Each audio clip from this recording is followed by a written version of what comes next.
So being a new father is the hardest thing I've ever done, but also the most rewarding.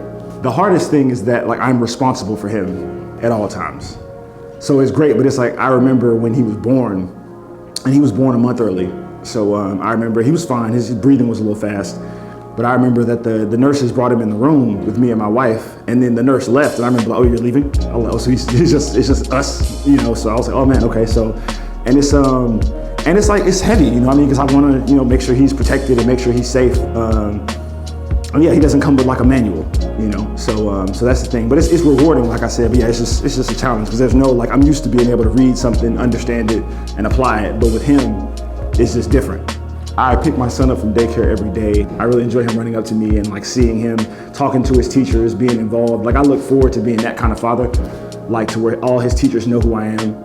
So I enjoy that, and I enjoy like kind of talking to him about his day. Our ride home from daycare is always exciting.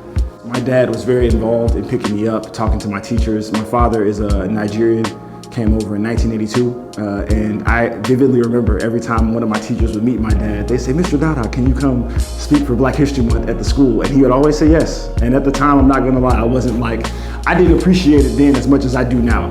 But yeah, he was always very active. Like all my teachers knew him. He never missed a basketball game. Like he was always very present. And those things, like now that I'm 31, like I really, really appreciate them. Like he was always there. So I want to be that same kind of dad.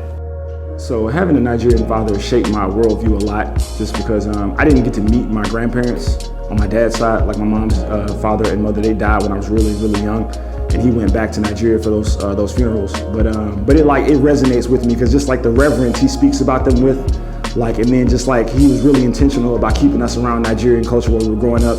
So it's part of my identity that sticks with me a lot. So it's I take pride in the fact that I like carry his name. Like I'm David Dada II.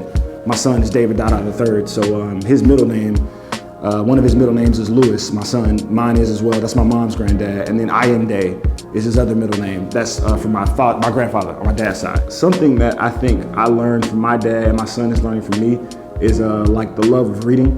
Like my son loves to read, and I still remember sitting on my dad's lap when I was like 4, like him reading me the newspaper. So I read my son books every night after I give him a bath, and his vocabulary is amazing. It's amazing. Like this morning, he has his birthday was May 10th, and some friends of ours bought him some construction like trucks. He loves cars and trucks, and he was like, "Daddy, I want my construction vehicles in the bath." And he said vehicles. Like he's just his vocabulary is amazing. So he loves reading, and I think that it's like foundational for all learning. So I think that's gonna be something that we can just pass on. I still find books that my dad read, and I learned that he writes in his books when he's reading, and I do that too.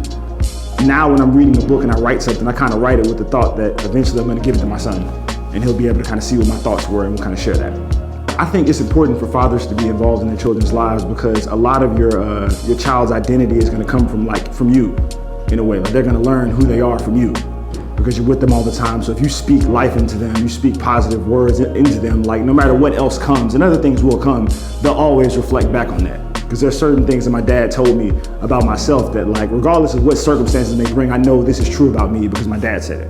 You know what I mean? So that's what I want my son to know. He brings me so much joy, like it's hard to really put into words.